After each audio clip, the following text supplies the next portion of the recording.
Not all of us can do great things, but we can do small things with great love. Mother Teresa. A message transformed into action when we saw many rallied to those most affected by the hurricane. It's a message that lingers as we continue the recovery process. Hello and welcome to this edition of Jamaica Magazine. I'm your host, Adrian Atkinson. Let's get these pages turning.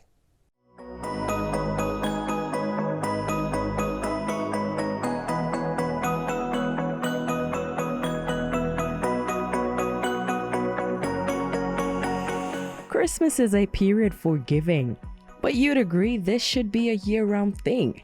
If you're on board, here are 5 things to consider for your gift-giving rounds this Christmas. 1. Reach out to people or organizations that usually donate hot meals to the poor.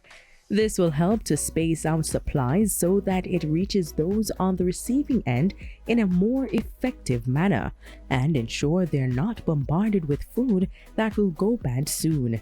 2. Meals are good, but also consider giving longer lasting and needed items such as hygiene products, clothes, and books and toys for the little ones. 3. Consider opening your home for a little one for the season. We have boys and girls in state care who would love the chance at a loving and stable home, even if it's just for the holiday period. You will be doing them and yourself a favor. 4. Instead of giving something, try volunteering your time to the old and the vulnerable. Spend a day with them, talk to them, and listen. Offer to comb their hair or give them a needed pedicure. And finally, remember to love yourself. After all, if you don't have it for yourself, you sure do not have it to give to someone else. Happy gift giving.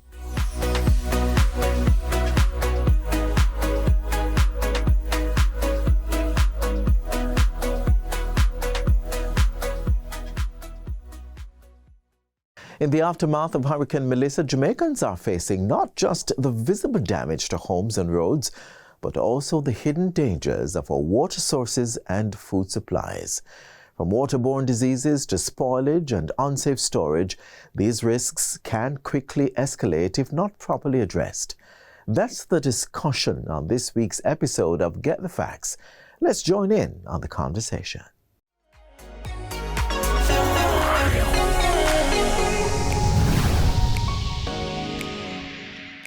Welcome to Get the Facts, the program that provides you with information on government's policies and initiatives. I'm Theodore Henry. Hurricane and health risks. That's our focus for this week's episode. In the wake of Hurricane Melissa, Jamaicans are now facing several public health concerns, from contaminated water and food safety issues to the recently announced Leptospirosis outbreak. Joining us today is Fritz Francis, Environmental Health Specialist with responsibility for food safety at the Ministry of Health and Wellness. And he will help us understand the health risks we should be aware of and the precautions we all need to take during this recovery period. Welcome to Get the Facts, Mr. Francis.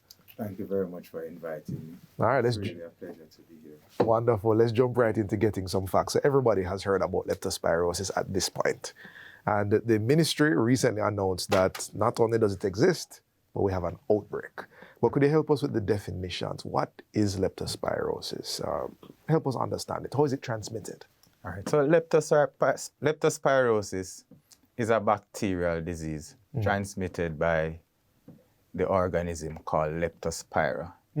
This organism lives in contaminated environment, especially flood water. It thrives in moist environment, warm environment, such as stagnant waters and damp soil. Right. So after a hurricane, when there's lots of puddles, stagnant waters, then you will see the risk of leptospirosis will increase. And transmission from humans to humans is basically, it happens on an ordinary basis. Just imagine an individual just walking through flood waters. Right. Or a farmer just tending to their cattle or their soil. Ah. Right. So the leptospira organism lives in those areas, and if we don't take precaution, then it can be transmitted to humans. How it is transmitted? It does not need a large portal to enter the body. Well, what does that mean? Large portal? Right, it doesn't need a large entry point or a large wound. Oh, okay. So the Leptospira organism can enter through tiny, small cuts, small abrasions, or through mucous membranes of the nose, the mouth, and also the eyes. Sir Francis, if I can just jump in right here, so now, nose, mouth, eyes. So in a real case, leptospirosis can be introduced to somebody's system. Your hand's in something, may rub your eye. That's correct. Just like that? Just like that. Okay. So without practicing proper hand washing with soap and water before handling contaminated items, then the possibility of getting that organism is real.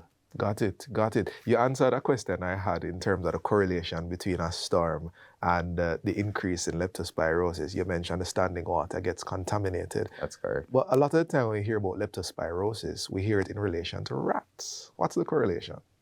Well, the Leptospira bacteria lives in the kidneys of infected animals, not only rats. Okay. Right, but because rat is so abundant, they are found everywhere. They are found everywhere. It is often linked to rats. Okay. And normally after a hurricane, you will have increased rodent activity.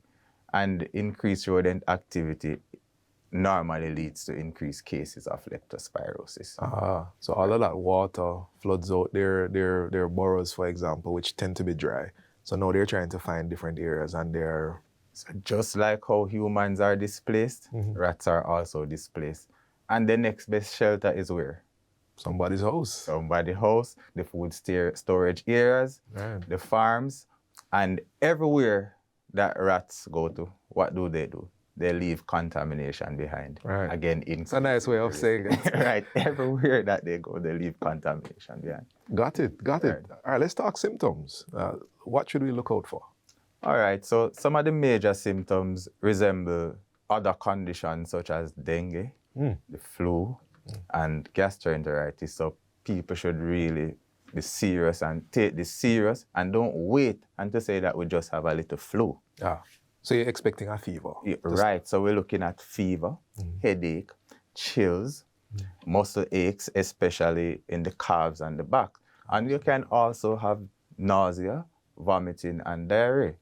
And symptoms that must not be ignored are also red, the eyes turning red and the skin turning yellow, which is jaundice. So these are serious things. And if you are experiencing any of these symptoms from being exposed to flood water, seek medical attention immediately. Do not wait. Right. You're not saying if you're experiencing 4 or 5, if you're experiencing... No, any of the symptoms. Right. From exposure, please seek medical attention. This can be fatal if left untreated. Right. Okay, man, that is what I wanted to ask you, where does this go if you don't treat it? Over what period of time would you say it's fatal?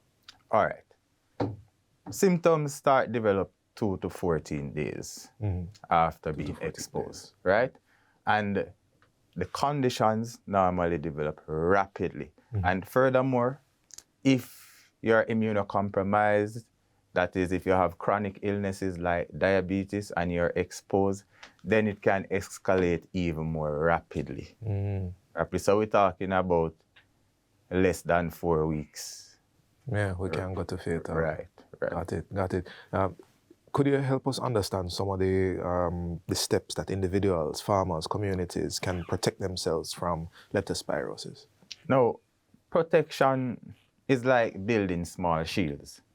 So if you remember in medieval times when persons like to fight with sword and shield, just think of the Leptospira organism as the sword, and we have the shield. We have the shield, all right? Right. So each time it comes at us, we put up our shield. Okay. So one of the things that we need to do, especially at the homes, especially homes that have been submerged, we need to wear proper protective clothing. For example, hard boots or water boots or gloves when conducting cleaning.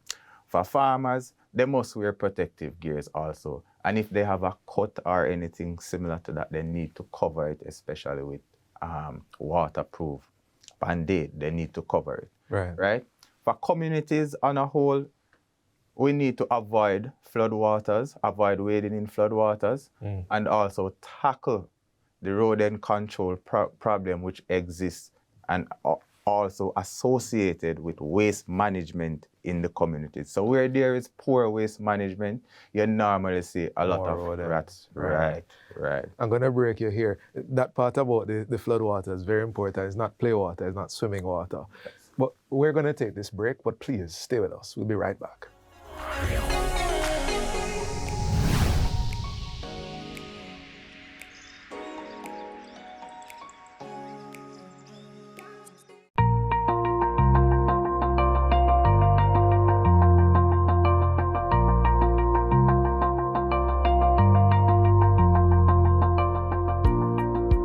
This is a crisis, and it is one thing that we must never do, is waste a crisis. The other word for crisis is opportunity. And this is an opportunity to make Jamaica stronger. And I know that with unity, togetherness, genuine unity and togetherness, Jamaica will recover and recover stronger.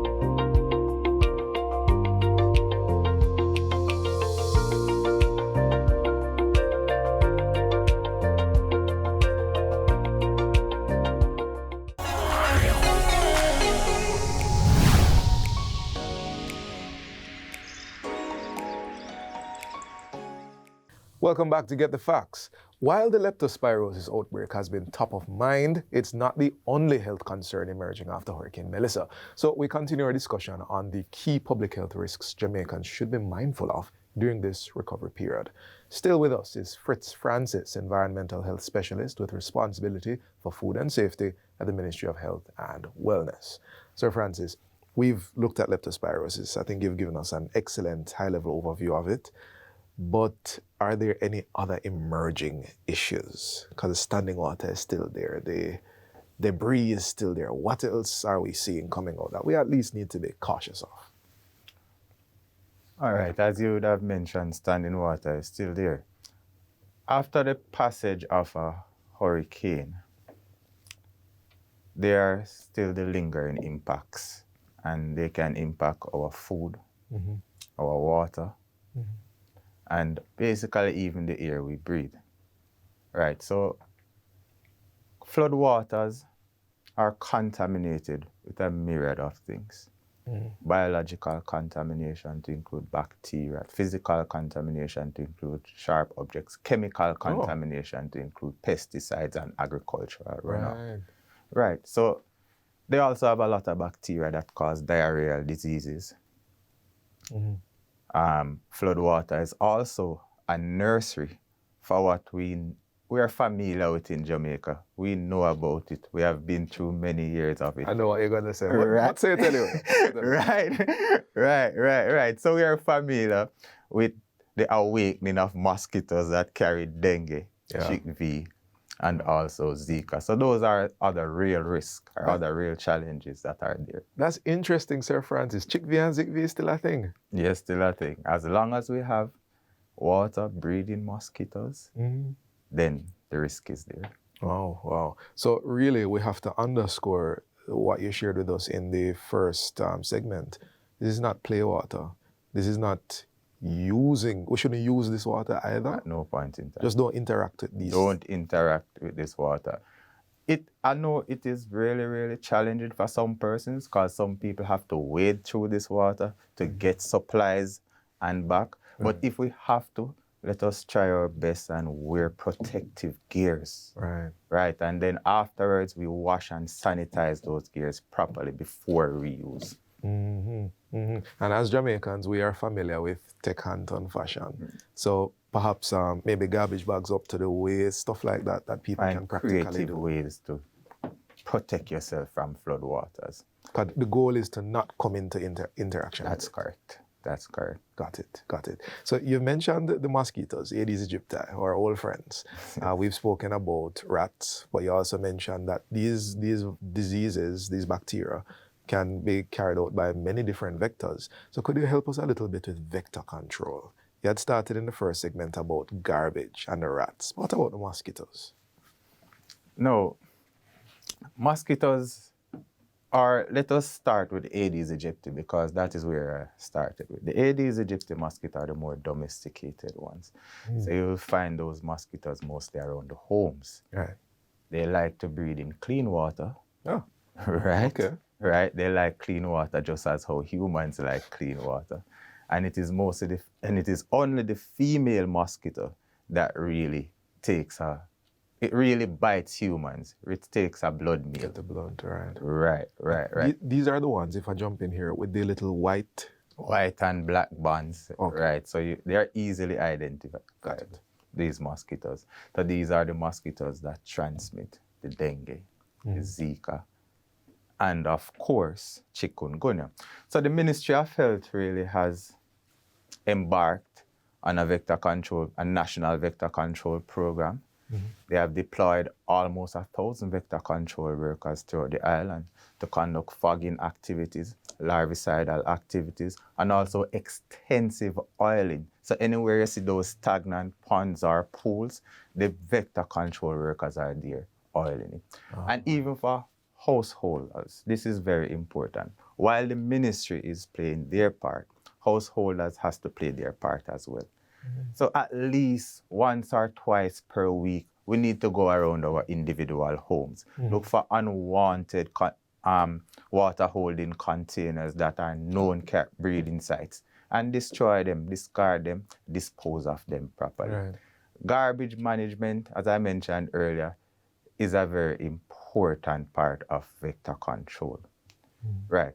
The thing is, the way how we dispose of our garbage leads to either the breeding of mosquitoes, the attraction of rats, or none of the above. So we have to dispose of our garbage properly. Garbage have to be disposed in closed skips, garbage skips, right?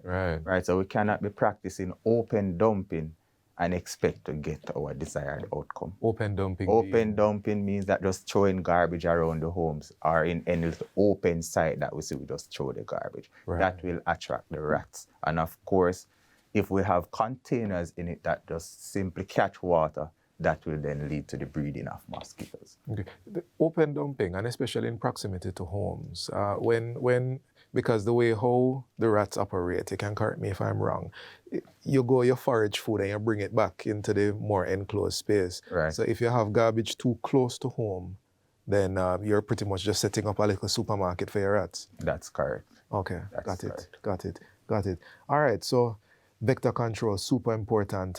You mentioned dengue being another, I don't know if it's waterborne, but water plays an important part in it. Mosquito-borne. So dengue is the mosquito-borne. It is caused by the Aedes aegypti mosquito, but just because the mosquitoes, they need water to survive. Right. So Right. those are the two that are really top of mind right now for the Ministry of Health. Okay. All right. Where can we get more information? Well, we can also always contact our local health department and also call the Ministry of Health hotline at 888-1-LOVE. 888-1-LOVE. Sir Francis, we're near the very end of this interview. Final few seconds. What would you like to say specifically to our audience? Hurricane Melissa has really tested our resilience. As Jamaicans, we have to remain vigilant. We have to embark on community action using our public health measures.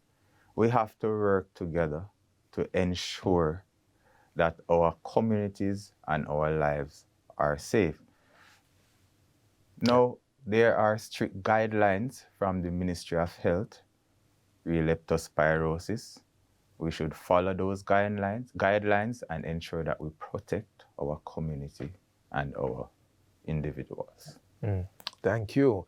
It is a together work. The government is working, and we as communities and individuals must do our job as well. This has been Get the Facts. Our guest was Fritz Francis, Environmental Health Specialist with responsibility for food safety at the Ministry of Health and Wellness. Thank you for watching, and until next time, I'm Theodore Henry. Take care.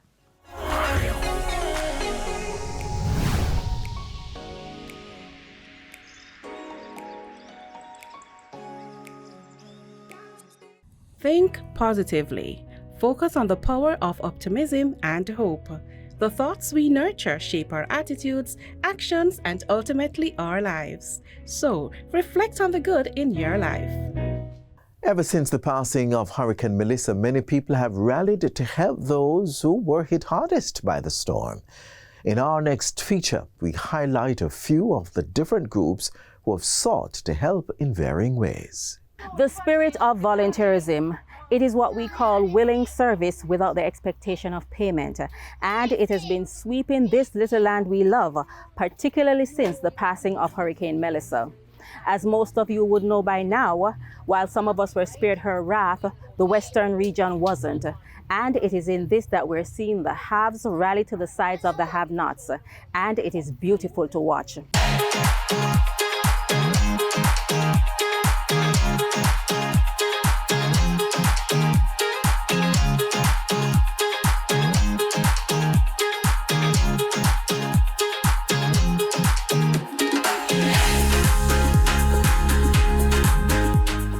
With the passage of the hurricane, many families across Jamaica saw their lives turned upside down. Homes were destroyed, communities uprooted, and many lost everything, from their clothing to the comfort of a place to sleep. And in the midst of all that loss, there are the students.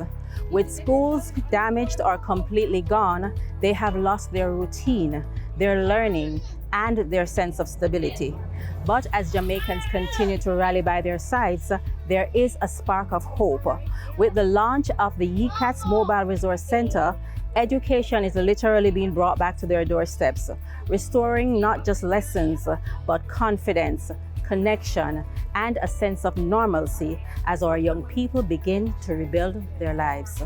Established 2 years ago to help fill the gap in the education of young children, on learning about the devastation in the West, the organization quickly sprang into action. A mobile resource center was launched in Black River, where many young people have not been going to school on account of the devastation caused by the hurricane. I came here first, and when I saw the situation, I said, well, this is a need, another need that we saw, and we decided to action it. I went to Matthews and Clark and I proposed the idea to them. They were very excited to come on board, and since then they have been with us. Even before that, they were with us, and they have continued with us. So when we came into the community and saw that need, we said, all right, how can we get a unit here and to be able to address the need, because these kids, Black River Primary and the other schools, are all severely damaged and they won't be going to school for a very long time. That would be a lot of learning loss. And of course, being a non-profit, they rely on volunteers. And so when volunteers like Claudine Grant and Natasha Headley, an early childhood teacher and a guidance counselor, heard about the initiative, they found it imperative to participate, although they too have suffered because of the hurricane. With their help and others, positive change is happening. The previous location that we have, the first day we started out with 4 kids. Then it started with 7. Then at the end of the day, we had 70. The second day, we had 120. The third day, we had approximately 170 children showing up at that location. That shows that this is very, very important. It's important for the community, but it's also important for the children. And that was significant for us.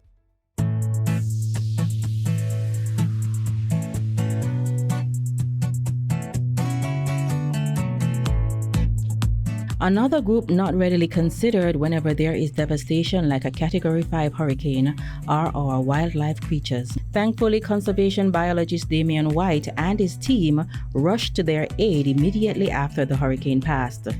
What they discovered was that with the trees damaged, bird populations too were affected. So we had to go, take off the branch, clean up some of the birds and release. At one of these nests that have several hundred palm leaf living, we got approximately 160 died. So it had direct impact on birds that nest in trees. The second thing that happened was we noticed birds like parrots, bald-plate, parakeet are now coming closer to people. They're on the ground, one, looking for food. They're also looking for water, and they would never come close to people. This nest dropped and killed several of the birds. And so we have here a nest. Several of the birds got crushed So we are taking them out. Some were saved. And some were saved. We got maybe 4 adults that flew out after we take out the foliage, and we're making a makeshift nest right here where we have several juvenile that we are trying to make them dry. We don't know if the parents will make it. So one of the options that we have is carry them to the zoo. And of course, other wildlife like the crocodiles felt the wrath of Melissa and became misplaced. But this conservation biologist believes that while helping is certainly good, documentation needs to take place to properly ascertain future damage and loss. Documenting this will help us to plan for when other hurricanes come, because as I said, with climate change, we can get bigger, badder storms. And if we document some of this information, it will help some of our stakeholders make improvement plans. Of course, when a hurricane hits, the loss is never just material.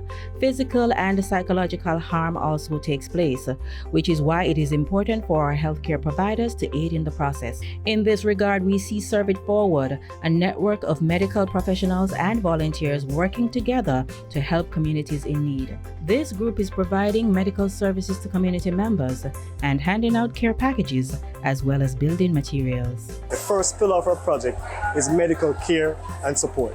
So we do home visits, and we set up centers like these where we treat individuals. Individuals come, they have a prescription that needs to be filled, we fill those prescriptions. If there are things that they need to see the doctor about in the form of consultation, we get that done as well.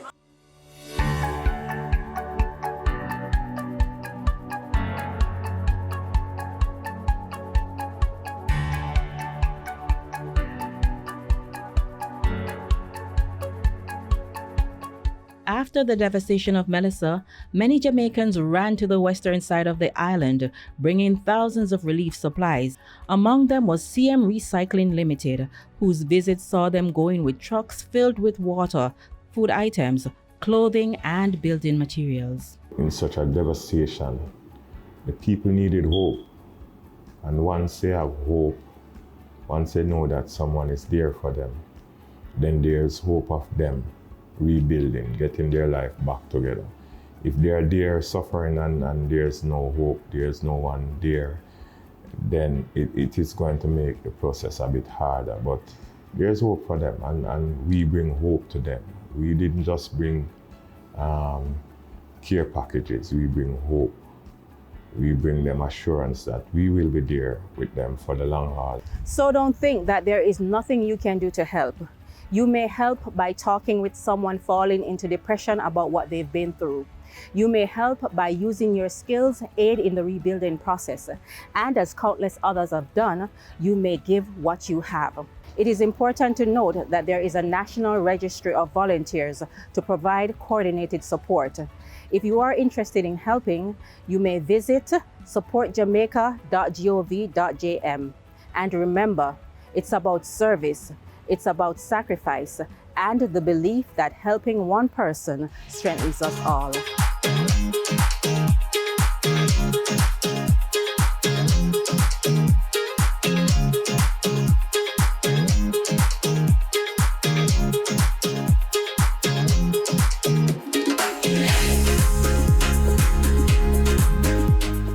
We've come to the end of today's show. I do hope you enjoyed this package. To catch a repeat of this or any other, feel free to log on to our website at jis.gov.jm. On behalf of all of us here at the JIS, I'm Adrian Atkinson. Until next time, do take care.